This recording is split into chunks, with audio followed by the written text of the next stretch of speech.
오늘 말씀을 통해 살펴볼 주제는 기근입니다. 믿음이 두려움과 마주할 때 어떤 일이 생기는지 알아보도록 하겠습니다. 지난 시간 우리는 창세기 12장 1절에서 9절의 말씀을 공부했습니다. 아브람은 하나님의 명령, 레크레카, 너는 가라라는 명령을 듣고 순종했습니다. 오늘 우리는 창세기 12장 10절부터 20절을 통해 아브람의 삶에서 벌어진 또 하나의 중요한 장면을 묵상해 보겠습니다. 약속의 땅에 도착한 아브람이 곧바로 기근이라는 시련에 직면한 이 이야기는 우리의 신앙 여정이 영적 승리와 고향감 뒤에 반드시 따르는 현실적인 시험을 어떻게 마주해야 하는지를 가르쳐 줍니다. 하나님의 약속을 붙든 믿음이 현실의 두려움과 충돌할 때 우리는 어떻게 응답해야 할까요? 이 사건을 통해 함께 배우며 우리의 삶에 적용해 보겠습니다. 첫째, 신앙의 여정에서 영적 승리와 고향감 뒤에는 반드시 현실적인 시험이 뒤따릅니다. 이는 교만을 막고 우리의 믿음을 더욱 단단하게 만들기 위한 하나님의 섭리입니다. 상상해 보십시오. 아브람은 하나님의 부르심에 순종하여 고향을 떠나 약속의 땅에 도착했습니다. 그는 그곳에서 제단을 쌓고 여호와의 이름을 불렀습니다. 얼마나 영광스러운 순간이었을까요? 그러나 곧바로 그 땅에 기근이 들었습니다. 이 기근은 단순한 자연재해가 아닙니다. 이는 하나님의 약속을 붙드는 믿음이 현실의 두려움과 어떻게 충돌하는지를 극명하게 보여줍니다. 아브람의 이 사건을 통해 우리는 승리 뒤에 찾아오는 시험의 의미와 그 속에서 어떻게 반응해야 하는지를 배울 수 있습니다. 신앙은 산 정상에서의 환호가 아니라 인생의 깊은 골짜기에서의 인내와 신뢰입니다. 하나님께서는 우리를 시험하심으로 더 강한 믿음의 사람으로 만드십니다. 둘째, 내려감의 영적 의미를 보겠습니다. 창세기 12장 10절. 그 땅에 기근이 들었으므로 아브람이 애굽에 거류하려고 그리로 내려갔으니. 이제 이 이야기의 핵심으로 들어가 보겠습니다. 창세기 12장 10절은 그 땅에 기근이 들어서 아브람이 애굽으로 내려갔다, 야라드라고 기록합니다. 여기서 내려감은 단순한 지리적 이동 이상의 영적 의미를 지닙니다. 성경에서 애굽은 종종 세상적 체계, 인간의 힘과 지혜, 그리고 하나님의 약속을 의심할 때 의지하게 되는 대안을 상징합니다. 아브람이 기근 앞에서 하나님께 묻지 않고 애굽으로 내려간 것은 하나님의 약속을 신뢰하기보다 세상적인 방법으로 문제를 해결하려는 영적 타협을 의미했습니다. 형제자매 여러분, 이 내려감은 우리 삶에서도 자주 일어납니다. 어려움이 닥칠 때 우리는 하나님의 약속을 기다리기보다 세상의 해결책으로 내려갑니다.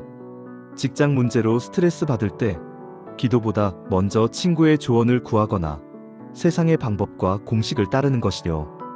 그러나 성경은 분명히 말합니다. 그런 내려감은 영적 쇠퇴의 시작입니다. 아브람처럼 우리는 시련 앞에서 하나님, 이게 무슨 뜻입니까?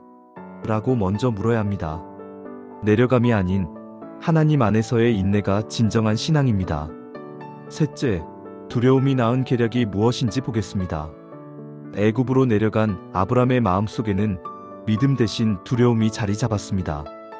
그는 아내 사레의 아름다움 때문에 자신이 죽을 수도 있다는 두려움에 사로잡혔습니다. 하나님의 약속을 떠난 신앙인은 신뢰 대신 인간적인 방법과 계략에 의존하게 됩니다.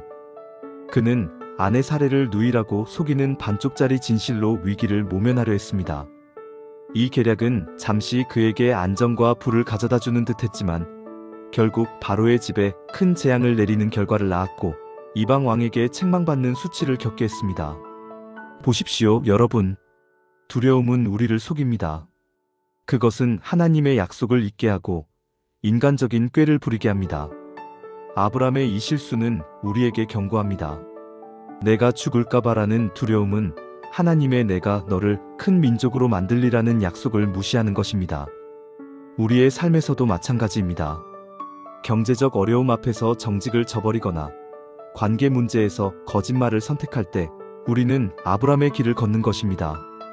그러나 그런 계략은 결코 영원한 해결이 되지 않습니다. 오히려 더 큰 혼란을 초래합니다. 믿음은 두려움을 이기는 유일한 무기입니다. 넷째, 회개와 올라감에 대해 나누겠습니다. 하나님의 주권적인 개입으로 아브람은 위기에서 구출되어 애굽에서 올라왔다고 기록됩니다. 내려감이 영적 타협이었다면 올라감은 회개를 통해 다시 하나님의 약속의 땅으로 돌아오는 영적 회복을 상징합니다. 그는 실패했던 바로 그 자리, 베델과 아이 사이에 처음 제단을 쌓았던 곳으로 돌아가 다시 여호와의 이름을 부릅니다. 이 사건은 우리에게 다음과 같은 실천적 교훈을 줍니다.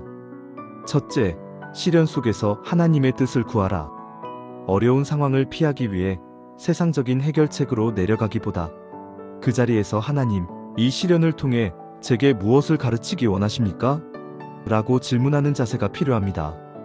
하나님의 뜻을 벗어난 세상의 궁전에서 풍요를 누리는 것보다 그분의 뜻 안에 있는 기근 속에서 머무는 것이 훨씬 더 안전합니다. 둘째, 세상적 해결책의 위험을 경계하라.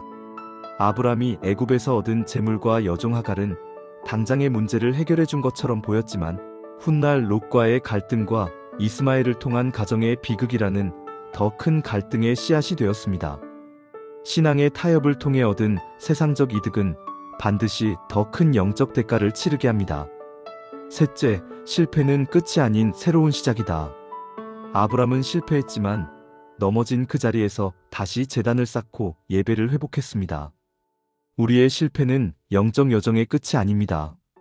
오히려 그것은 하나님의 은혜를 더 깊이 깨닫고 다시 처음 믿음의 자리로 돌아가 새롭게 시작할 기회입니다. 형제자매 여러분, 이 교훈들을 기억하십시오. 우리의 올라감은 회개에서 시작됩니다. 하나님께서는 우리의 실패를 통해 더 큰 은혜를 베푸십니다. 마지막 결론입니다. 사랑하는 여러분, 애굽에서의 값비싼 실패를 통해 아브람은 물질과 관계에 대한 새로운 관점을 배우게 되었습니다. 그는 세상의 풍요가 진정한 안정이 아님을 깨달았고, 이제 그 배움을 나중에 조카 롯과의 관계 속에서 실천해야 할 또 다른 중요한 신앙의 기로에 서게 됩니다.